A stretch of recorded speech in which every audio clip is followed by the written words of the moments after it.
So welcome everybody to our very first interview. We finally are able to sit down with an amazing survivor, Jeremy Indika. He has a wonderful story, a brave story, but we are going to focus today on more of the parenting aspect. How do we help our kids through the potentials of grooming? How do we have those conversations with them? And we're going to start today by showing a brief video that Jeremy has up on his social media and on his YouTube. And we're going to start the conversation there. But thank you, Jeremy, for joining us. We very much appreciate you being our very first ever interview on this. So give us grace as we go through this to try and figure it out. We appreciate it. No problem. Thanks for having me on. And it's exciting to be the first guest. That's great. It's awesome. All right. So let me get this video up and running. We were best friends. He would look after me while my parents were at work. We'd play video games and kick the football around together. But in between all of this, he would take me to my room where the sexual abuse would happen. I didn't really understand what it was. I knew I didn't like it, but he was my friend and I knew that he liked it. So I would do it for him. We would do it so much that it became normal for me. I had no way of understanding how wrong it really was and that I should tell somebody about it. I was 8 years old, growing up in the early 90s. There was no education about these things in those days, and no conversations being had with children about them either. And the problem is, I still don't think there are conversations being had with children about these things. And this has to change. Children go many places where they are looked after by different adults. Sports clubs and other friends' houses being some examples. So when we cannot be by their side, they need tools and knowledge to understand if something is happening to them and that they can tell us. We have to do everything we can to give children a fighting chance of speaking out if something is happening to them. Because I can tell you something for sure, it becomes a very difficult life having had an experience like that. So please, let's have the conversations and make a change.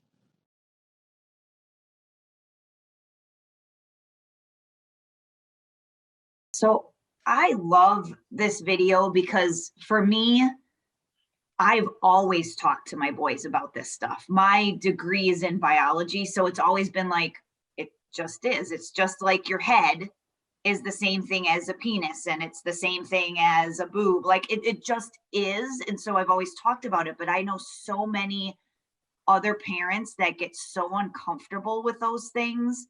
And I think people automatically assume that you need to go from talking about a body part to talking about sex. And I think we're missing the 5 to 13 gap. Yeah, that's true. And I think so many people are not having any type of conversation of any level at any age. I'm even talking about with your 16-year-old or 18-year-old. People are still not having those conversations. It's very interesting though, isn't it, that people feel so awkward or uncomfortable around this conversation when sex or your body parts, they're all just such natural things. So it seems a bit unusual why we would feel so uncomfortable around them, but we do. And it's in every movie we watch with our kids. Like it's not even hidden like back in the day where there are two people in two separate beds or anything. Like it's in our face and we still don't talk about it. Even if sorry, go ahead. No, I was just going to say, totally agree. And I love how powerful this video is, just because even with the technology and the power of social media, like she said, it's in our face and it's in everything we see. And there's so many subliminal messages. Absolutely. And even if it's not directly in our face in the TV that we watch, it's a relationship between two people is in every story, right? Even every Disney story, a relationship between two people and them falling for each other, falling in love, is in the story. And it implies that something sexual will happen between those characters, even though they don't, of course, they don't explain it explicitly, but we still just don't talk about it. Mm-hmm. Yeah, I had started, I would say in the norm now is I probably started young with my older son, and we would just talk about it. And if he asked a question, I'd be the first parent to like find an animated YouTube video. Like, I want to be the one to show you that this is what happens, so that even now at 12, 13, he'll say, so this was the best question. He goes, so do you pee in the woman? And I was like, we're not ready for that yet. Like, no, you don't. Oh my gosh. We'll get there. And so I only, and that's one thing for parents too, is you only go as far as you can tell they're comfortable. When they stop listening, or you can tell that it's not there anymore, just stop. Just let them know. The idea is to let them know that you're willing to have the conversation. Yeah, and I think another thing too is when going over the body parts and your body and how it works, I think another thing too is so many parents make nicknames for it, and they don't use the actual words. And so I know for me, I've started at a young age. Even my daughter's doctor and the pediatrician will say, this is this part, and with me in there, and she's like, and who's the only one to touch this? And like, we're going over it as well there. And we actually just got a thing from the school where they're going over body parts, and they separate the boys and they separate the girls. And my daughter's like, Mom, did you sign the permission slip? She's like, she kind of found it weird that they were talking about it at school. So she wasn't really comfortable with the fact that she's going to be sitting with her classmates and her principal. And so I was talking to Becky, and I'm like, well, it's kind of weird that they're doing it like a couple days before school lets out. But for me as a parent, I'm like, okay, well, that permission slip can open up the conversation for so many kids, because every parent now has to acknowledge it and take accountable. Like, hey, did I have this talk with my kid, or what are they going to tell my kid? So I think it opens that conversation and dialogue as well. Oh, that's really encouraging to hear that the school that your children are going to are doing these things. It's an area of interest for me in the future at some point, to be able to get into schools and see actually what's going on. That would be a great road for some of my work to go down. I'd really like to expose what is happening in the classroom, because I don't think any parent denies that this is important information.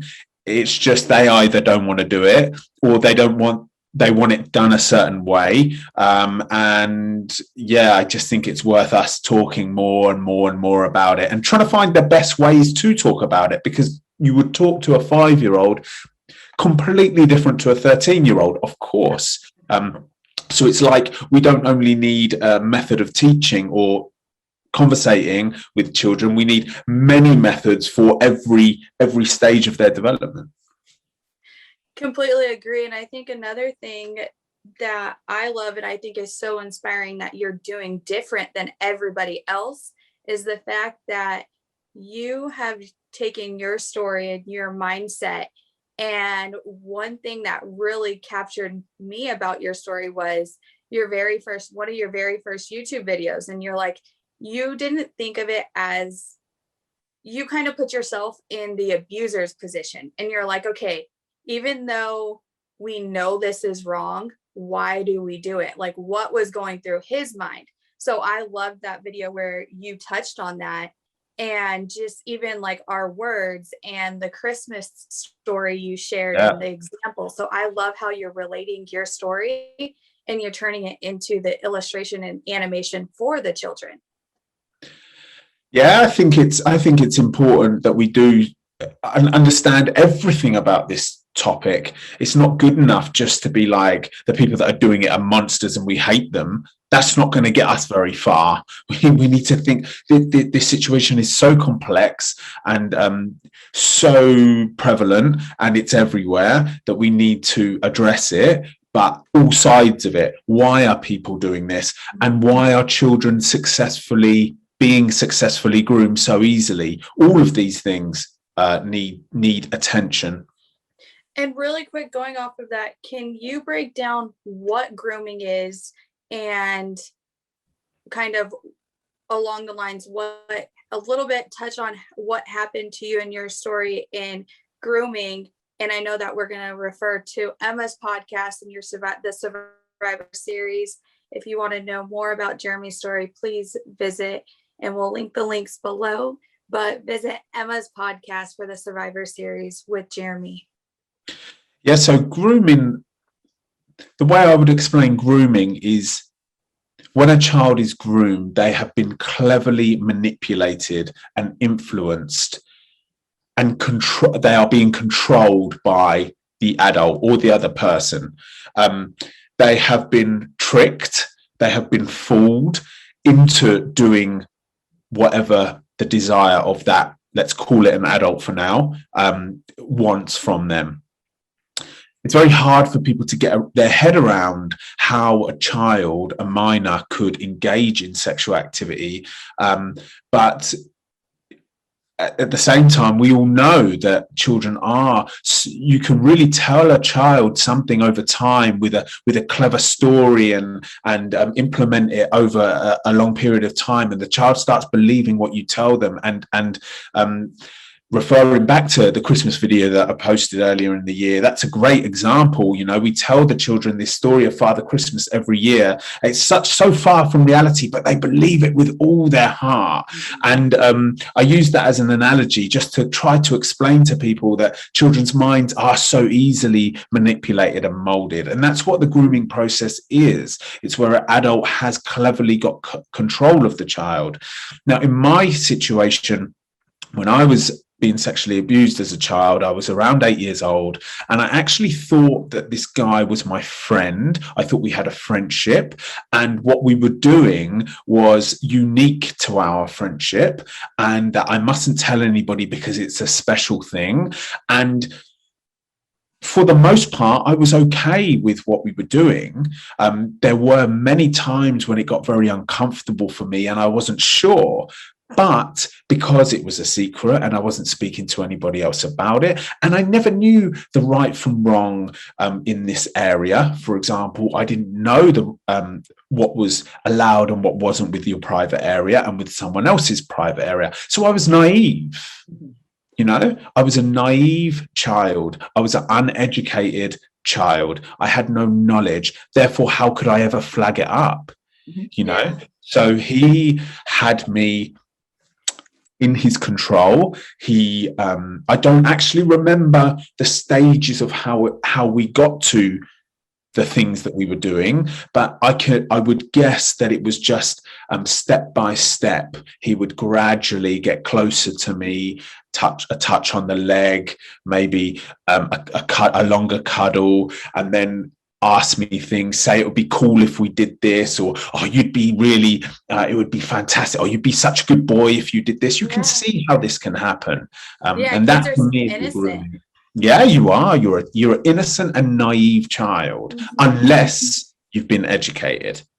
Right. And it's so, oh, sorry, Bridget. No, go ahead. Easy for an adult with a fully functioning frontal lobe to say, how could you do that?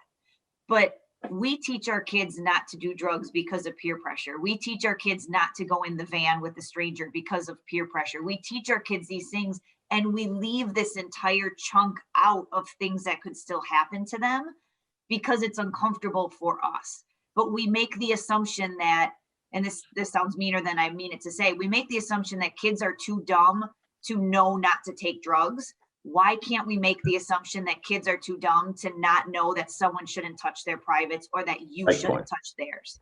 It's a great point. It's a great point. And I think too, another thing that you said that was so powerful, and then when you're talking about the mindset and going into thinking of it from the abuser's point, is playing it back in your head as you grew up and it affected your adulthood. You went into saying, I wasn't doing this, even though it made me uncomfortable, you were doing it for him. And I think that plays a huge role too. If one, the education and that conversation's never taken place with a parent and we aren't having these discussions, but then also too, it goes with what happens if somebody is touching me inappropriately. What do I say? Who do I tell? And just having the comfort, even in your own home. I think it starts at home. Absolutely. Definitely starts at home. And I've spoken to a few people since doing this work that have gone into schools, and they've had, after they've left, a few of the children have gone up to the teachers and said, what he was going on about is happening to me at home. That's more powerful than anything we could ever do. And yeah, I mean, we just keep getting back to this education thing, right? What are the rules? And what to do if anybody breaks them, and what to do if somebody is breaking them at the moment. We need to empower children and educate them and give them knowledge. I completely agree with you wholeheartedly about the stranger and the drugs thing. We are so quick to educate our children about saying no to drugs and not talking to strangers. They are necessary conversations, absolutely. But when we think about those conversations, when we implement those conversations, let's say with a 7-year-old, for example, it's quite a scary concept. The stranger danger thing is quite a scary concept, because we're telling the child, don't talk to anybody you don't know because they may kidnap you.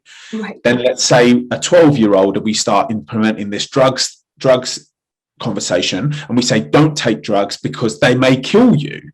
Right? They're scary conversations, and we have them because we know they're necessary. But then as soon as it comes to the conversation about private areas and that nobody should touch you there, which for me, compared to the stranger and the drug conversation, is a simple, less scary conversation to have, we leave that one out.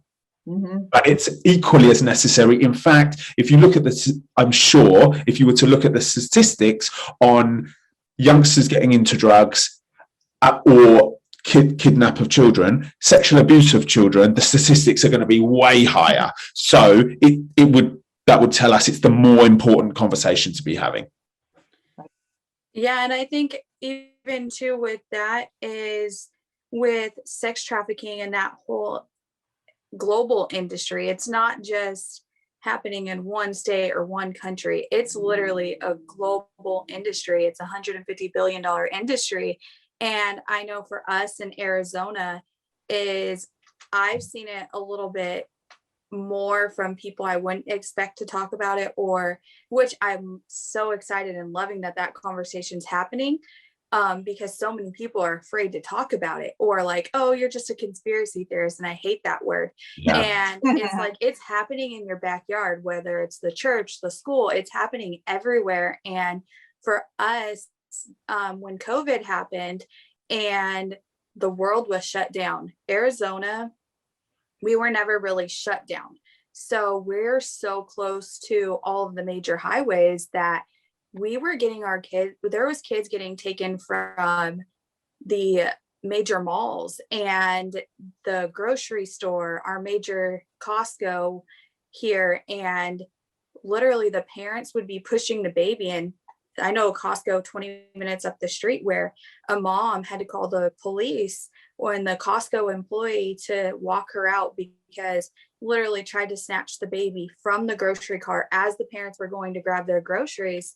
And they were working together in teams of 3 or 4. And then somebody was already outside in the car waiting to follow them. So I know that this whole pandemic, I've heard so many more stories. And even on the Ring app, I've seen so many stories where we never saw them before in our app, where kids were going missing, but then because so many more people and now the community has their eyes on it from Facebook and Ring, now so many people are alerted, and it's more powerful than I would say the alerts we get directly from our phone and the Amber alerts, because now you have all of the community eyes because social media alerted you. So I think social media can be a blessing and a curse.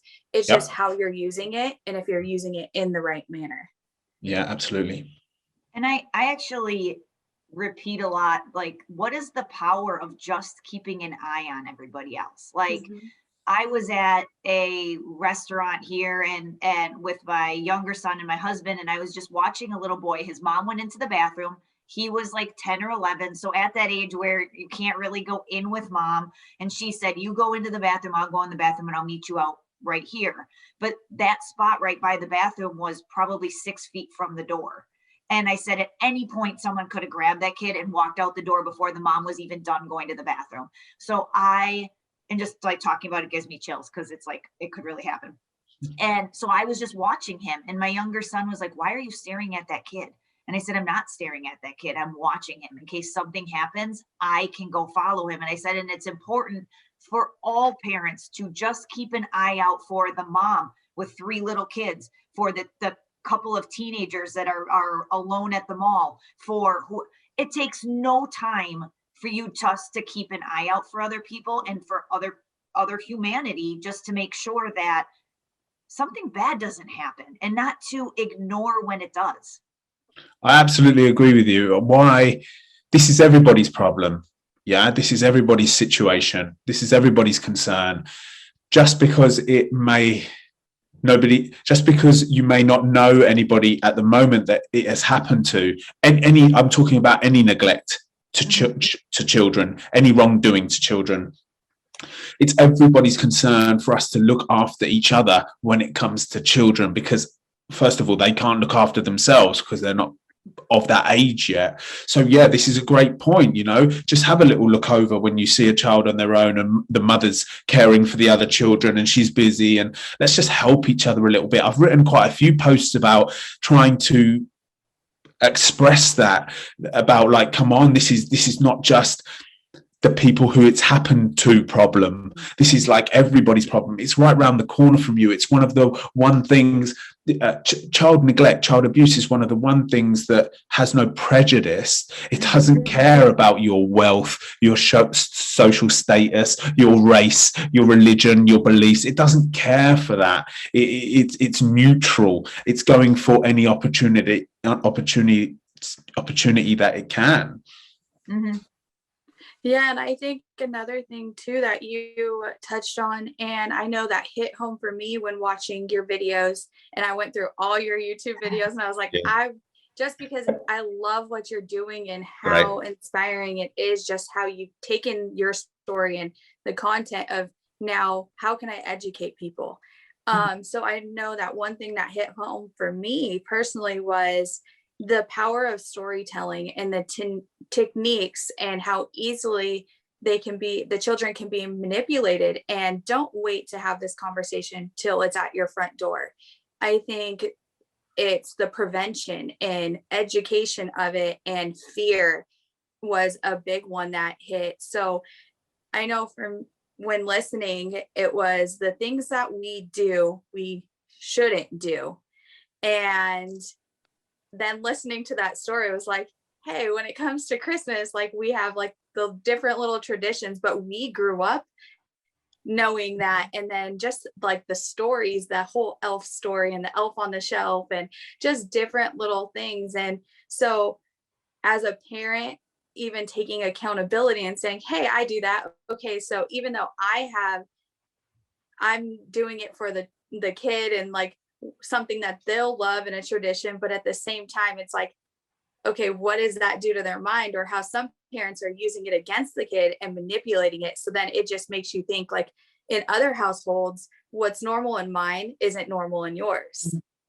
Yeah, and then we even come to one of the stories that I posted on this illustration series, where I explained that there was a child had learned something in their own home, and then a child had learned abuse in their own home and then had brought it to their cousin's house, and they're both under 10 years old. Now, that story for me, I knew when I was writing it, it was just going to make people feel overwhelmed. Like, what can we actually do to stop? This is so crazy. This is so out of hand. And you know what? It really is just the education thing. Again, it was those children in that particular story that I posted had a lack of understanding about private areas. Yep. And that was just it. Well, and I think it's really important to talk to your kids? Obviously the age is going to be different, but like our kids are 10, 11 and 12, or 10, 12, 13, kind of that age.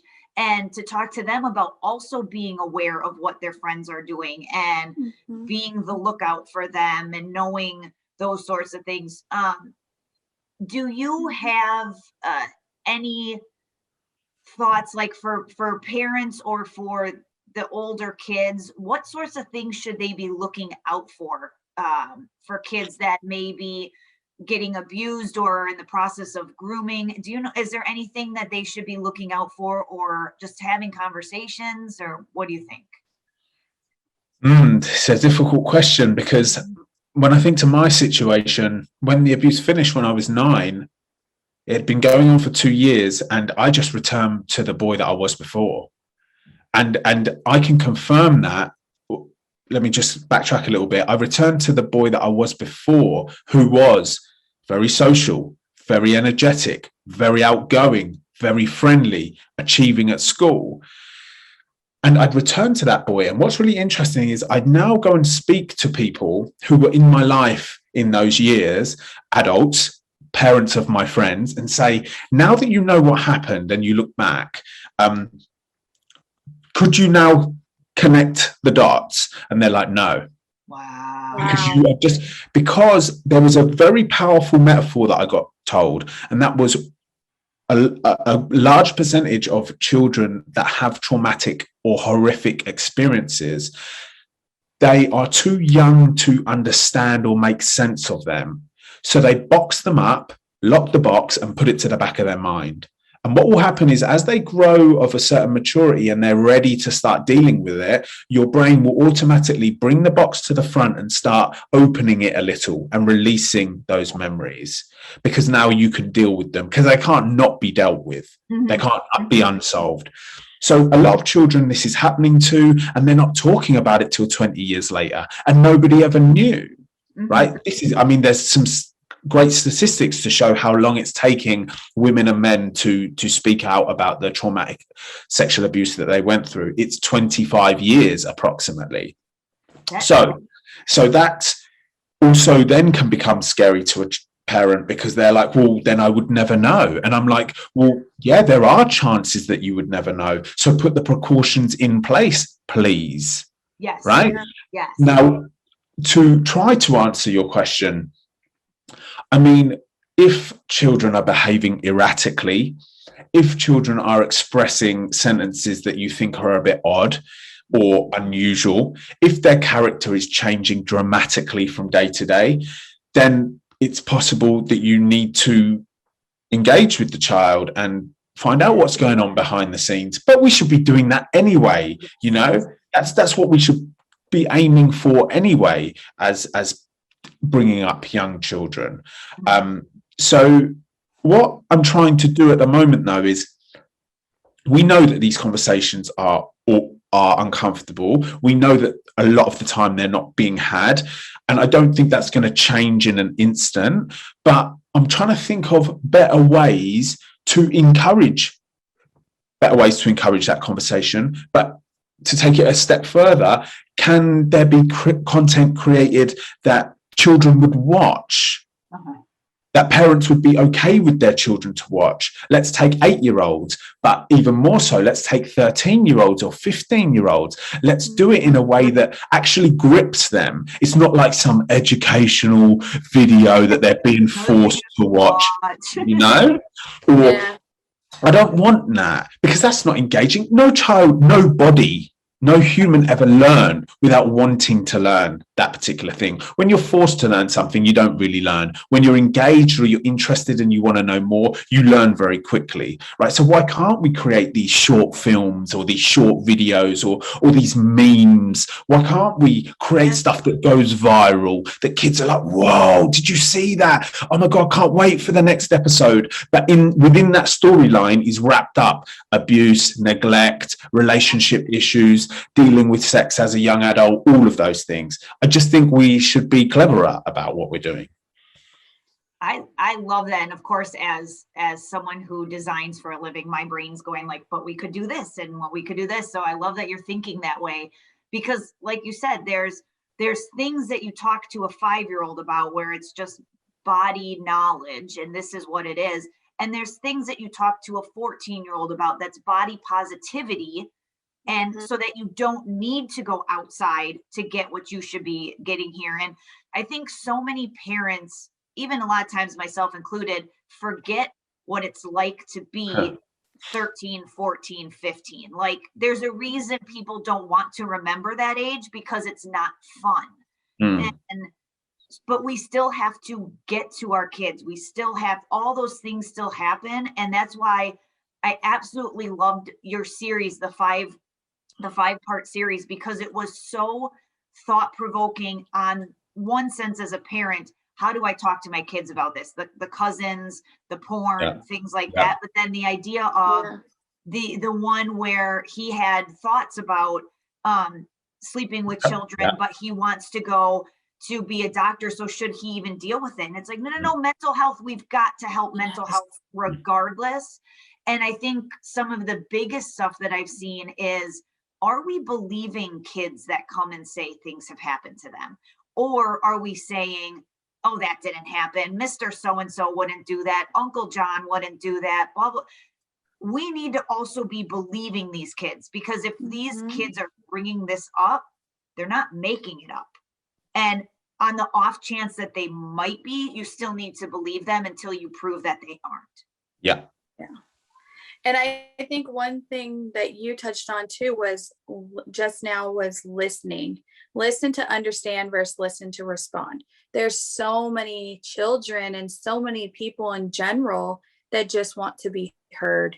There's so much that they want to tell and they want that attention. And I see oftentimes parents are even afraid to discipline, or I've noticed with my child is when she has her iPod and I notice her attitude kind of shifts and she's talking to certain people. I'm like, okay, technology, let's take that away. Go back to playing outside, ground, go hug a tree. Me and Becky are huge on go hug a tree. Just go be a kid. Like time flies so quick. Like just be a kid. And I think just the pressure and the influences are one thing that plays a huge role, and parents have to be accountable too, as far as not always blaming the technology. Yes, it's there, but it's our job as a parent to educate them. It's our job to listen and be there for the child. And not so many people, I think, are afraid to talk to their parents because they think they're going to get in trouble or get that phone taken away. So they won't talk about it. Where for me, I always tell my child, I'm like, I'd rather you come to me and be honest and us have an open conversation about it versus you lying. The minute that you lie to me, everything is taken away, because I want you to be able to come and have those conversations and me talk to you or someone that you can trust versus you Googling it or Siri, because you never know what's going to pop up on the internet nowadays. And I think that it's so important to create a solid foundation at home. And that way, when they adventure out into the world and they are influenced, they know the difference from right and wrong. And I know when I went to a sex trafficking march, one thing of listening to survivor stories in one of the recovery houses is their manipulation of the kids is so disturbing. There was one little girl, they had to lower the recovery age to take in this little girl. She was now 8 years old, but it started when she was 6. Her dad methodically raped her to the kids bop, so she can't listen to music because, like you said, the power of storytelling or just knowing, hey, this is okay, like we're going to listen to this music. And then he would put his hand up on her leg and go up, and just the different things that happen to children. And going to the marches and even going deeper into learning about trafficking blew my mind, because it's just disturbing and beyond disgusting of what some adults do. And there's another little girl, she's 8 years old, and she lived in a cage, a dog kennel, and she was only allowed out to perform sex acts. And she's currently recovering here in Arizona.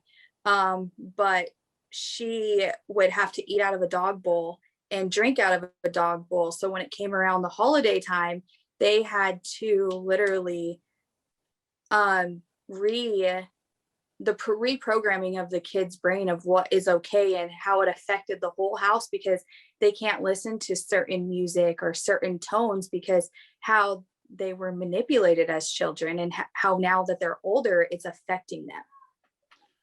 Yeah, so when you hear these stories that you just mentioned, and I know that for a certain percentage of people, they're so unbelievable, they're so out there, Mhm. that it could be generalized as kind of maybe a conspiracy, or it's just exaggerated stories for online presence.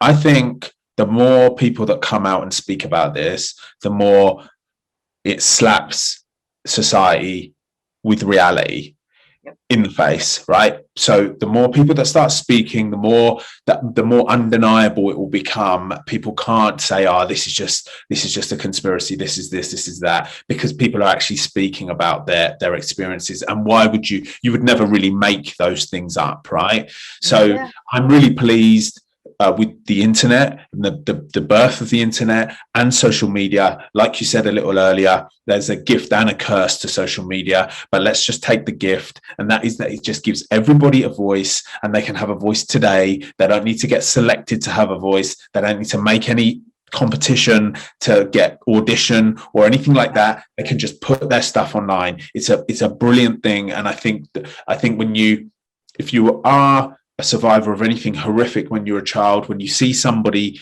talk about it openly, that gives you some good as well. And then we're all kind of bringing each other up. And I just think it's very powerful. I'm so pleased every time I see any type of movement or anybody creating a page and speaking out and trying to talk about it from a point of strength as well. Because the scale of this problem is, we need to set a good example for the youngsters that are coming through the system. And what I mean is, there are tens of thousands, possibly more, children being sexually abused today. Yes. So from today onwards, they are in the system. Let's call it the system. And let's say that they're all under 10 years old. They are going to grow up and need to speak out at some point. Now, if we set a good example, we can set a good, strong example of how to deal with this for the youngest coming through. That's how I feel. And that's exactly where we sit too, is this may not be part of our life, but survivors need believers, and they need truth tellers. And it's for us, it really is, come be on our platform, use us as well to tell your story. Let us tell your story as well, because there are people out there who, again, they're like, that is so fictional, not in the sense that it's fiction, but it's so mind-boggling that somebody would hurt a child in no matter what level or degree, that people can't fathom that. And so for us to say, okay, here's all of the degrees of hurt that can happen, and let's start talking about it. Let's start informing our kids, because if we can start informing our kids today, then maybe the tens of thousands that are there tomorrow today go down to thousands next month, go down to hundreds the year after that. You're absolutely right. It starts with education. Yeah. And I think the power of one is so big. Everyone's like, well, I'm just one person, but that one person tells one person, and then it just keeps going. And it's the energy and the whole domino effect plays a huge role. And I think one thing for me is, and Becky will say the same, is connecting with male survivors. And that is one huge thing, because it's frowned upon for males to be vulnerable and not really talk about their emotions, and just kind of, we sweep so much under the rug. And it's like, no, it's time for us to be uncomfortable and speak up for the children and make a difference, and one person at a time, and us elevating each other will only make that conversation more normal. And it should already be normal, just because no children should ever have to go through what you or any other survivor have been through. And I think just knowing that there's so many people as well in the system where we don't even think to look, from the foster care and CPS and all of that. It's like, if, like you said, if we can make it comfortable and know that there are platforms or people that you can turn to like us who will support you and be there for you, or even listen. You don't have to post it on the internet. If you want to share your story or need somebody to talk to, know that you can talk to any of us and we'll be there to listen, because that's one huge thing that I'll always go to is just listening. It literally is free. All you have to do is listen. And even the power of liking, sharing, and even just having an off conversation within your own household or your family plays a huge role as well. Yeah, so there's so many ways for people to get involved, I feel. And like you say, you can either create a platform like this where people can come on, you could post something yourself, you could share somebody else's post, you could just give them a like, you could send them a private message. And you don't have to, I would never advise anybody that they must speak out. My advice would be do what is you feel comfortable and make sure that the things that you are doing serve your well-being. But also one thing that I have written about is the fact of, if you're not comfortable to share it in public, just journal it.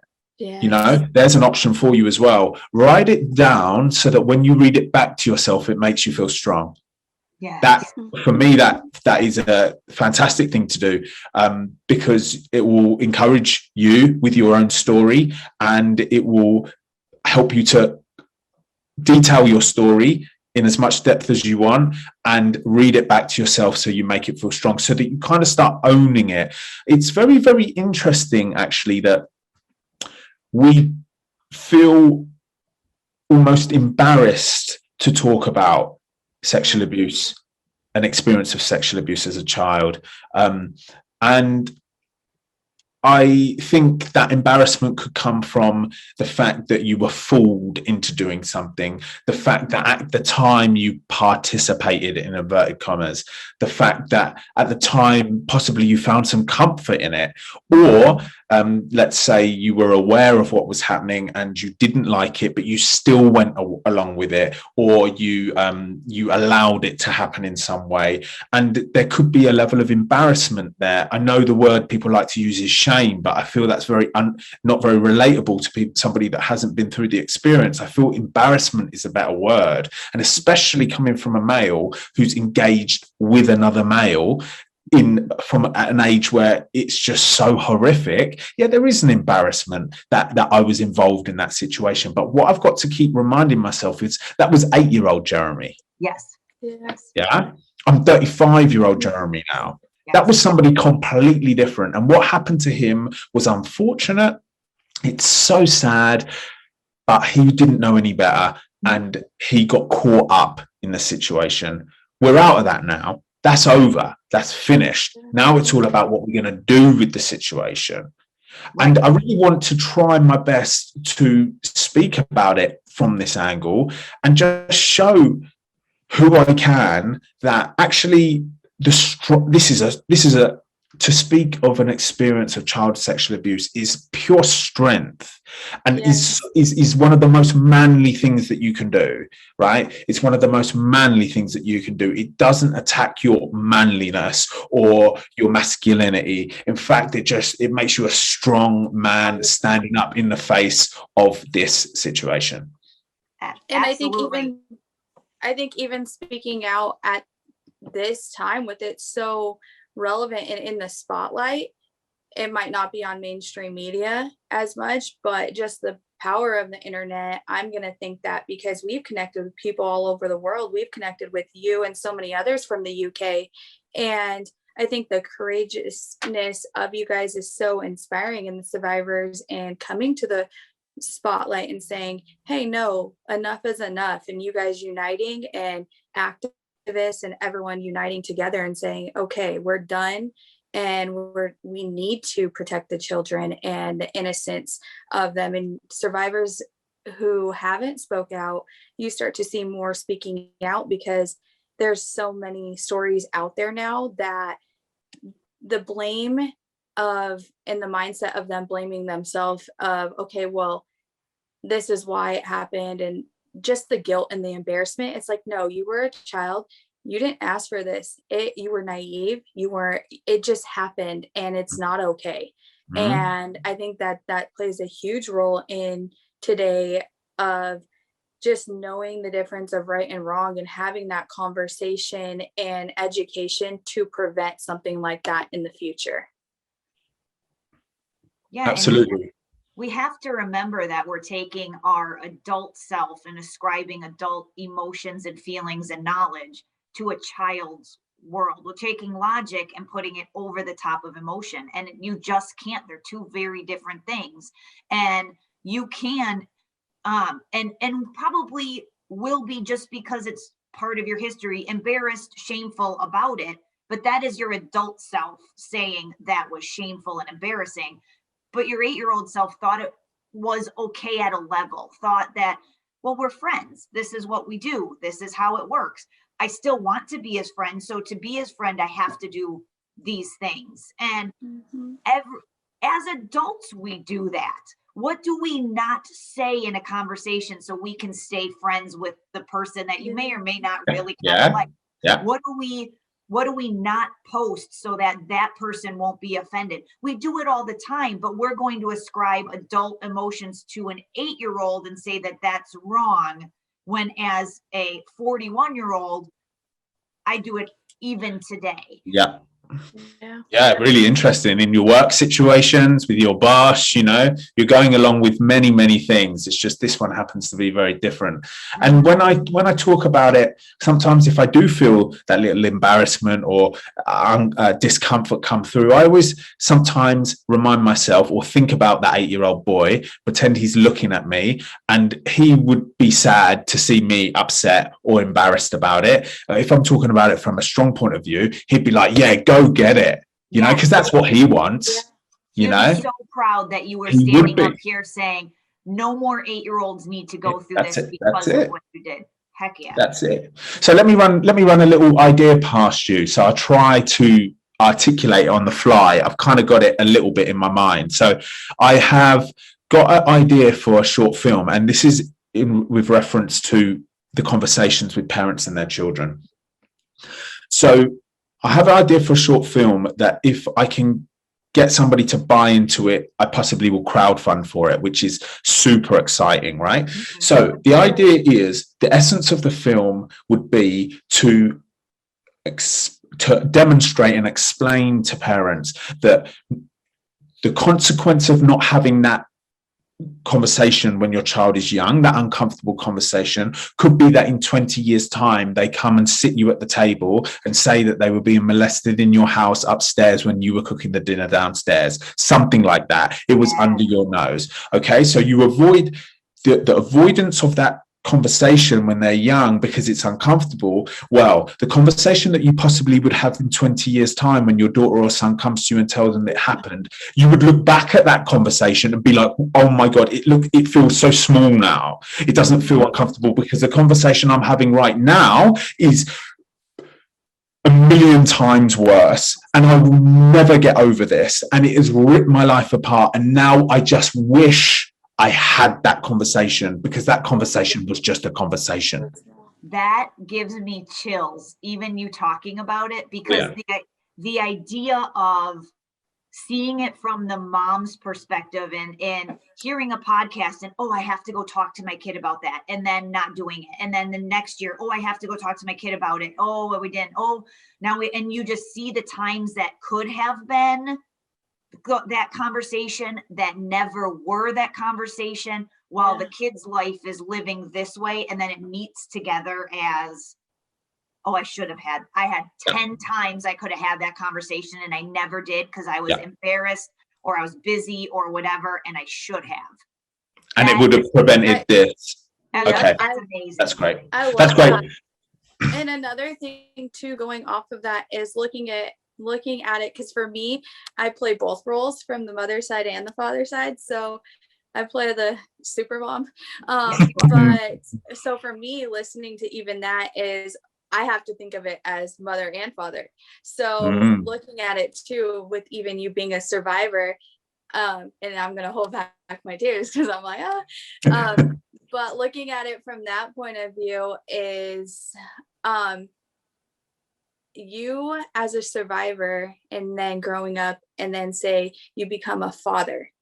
Now, if you chose not to share your story or deal with it and the courage it takes to speak out, now the grooming and what happened to you, um, the grooming and what happened to you is it could play a role in your child Yeah. and that dragging out to the next generation. And then you have those generational cycles. And it's like, at what point does it end? So I think that is so powerful. Yeah, that's great. And then I start to think, in some ways we could say, if you've been through an experience of childhood sexual abuse, you have, if you want it, a responsibility to speak out.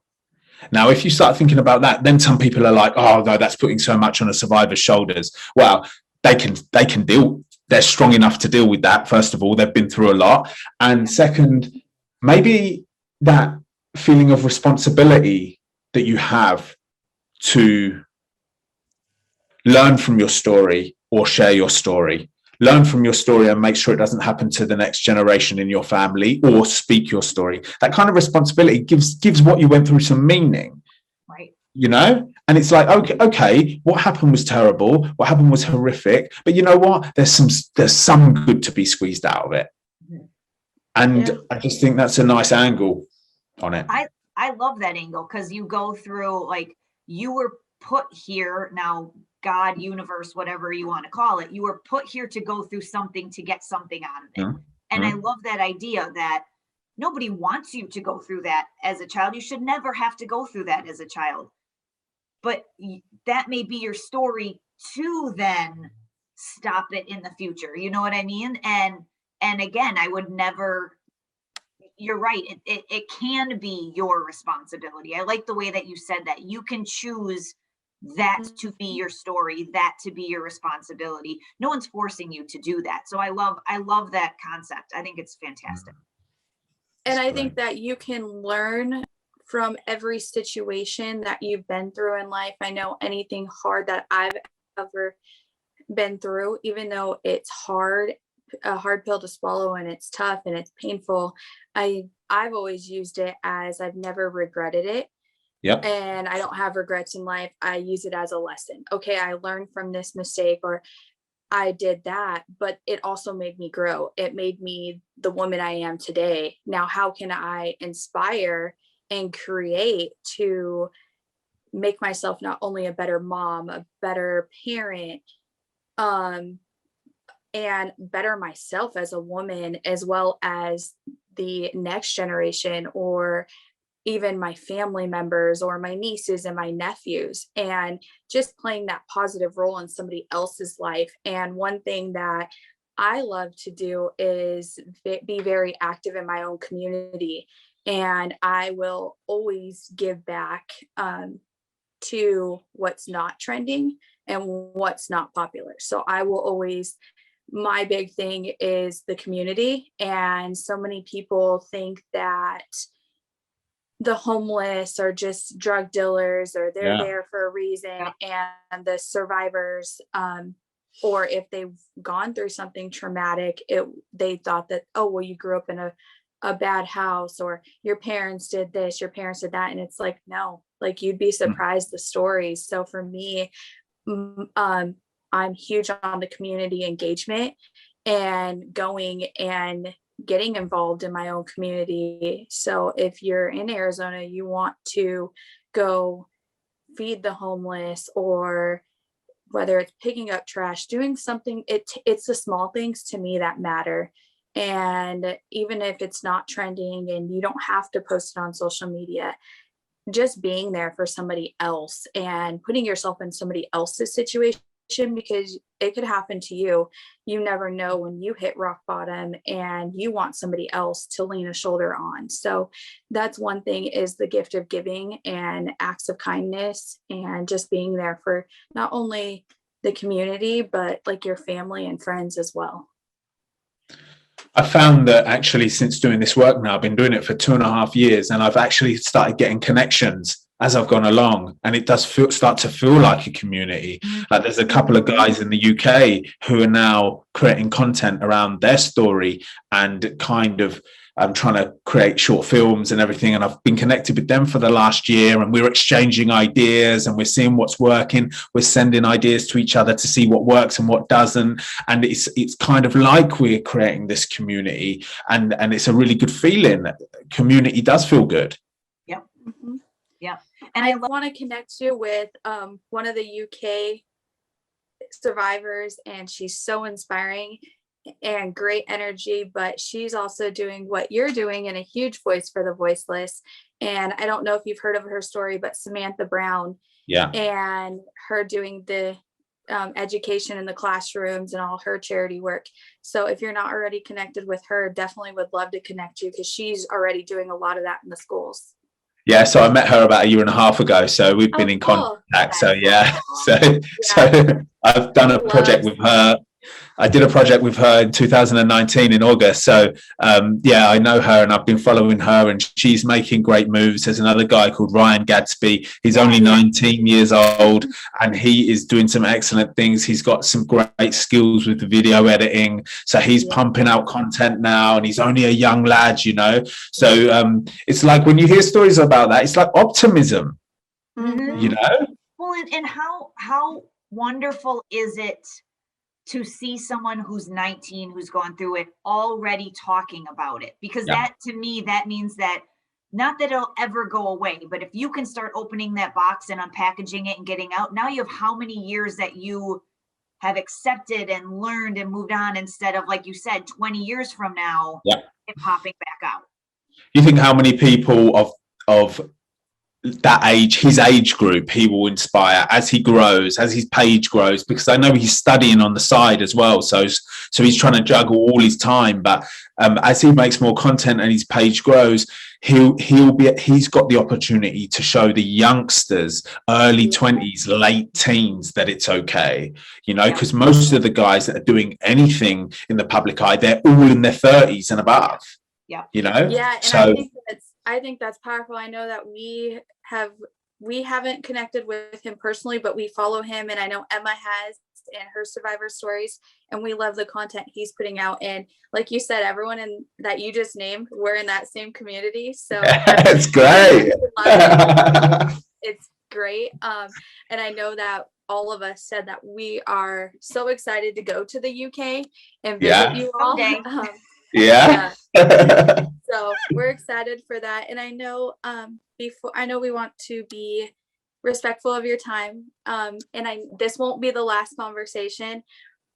We would love to have you back. I want to do a conversation on at what age does it become weird that a man is watching porn? Okay, great. I definitely want to have that conversation, and then go into the relationships and knocking on your abuser's door and your healing process and where you're at today. So I definitely want to do another conversation with you on that, but we definitely appreciate your time and you being such a powerful voice for the voiceless. So thanks again, and love connecting with you. Yeah, thank you so much. I appreciate the invite onto your platform. I wish you all, I know this is your first video episode. I wish you all the best with it, and I hope it grows for you. And let's reconnect. There's so many questions that I put out on my pages that we could talk about, and I think that's great, because I don't think it should always just be about our stories. It can be about the topic in general that needs light. So please just give me a shout when you're ready for the next conversation, and we can go for it. That would be awesome. And even a live too, like after everyone listens to this podcast, and come back and connect with your followers, our followers, and any other parents who have questions, feel free to message us, and we'll connect it all together and ask those questions. If it's not on a live because of time differences, we'll figure it out and we'll do it in a podcast and follow up with it. But definitely, as I always say, survivors, we want to let you know we hear you, we see you, we stand with you. I'm sending so much love, light, and blessings to all of you. And again, thank you for being so courageous and inspiring. Thank you. Thank you. And we'll make sure to put all of your social media posts underneath our podcast and our video so that everyone knows how to reach out to Jeremy, so that you can watch all of his amazing story and follow along for all of the amazing content we know is coming. Thank you. Thank you so much. Thank you. Have a great Thank day. you. Bye, guys.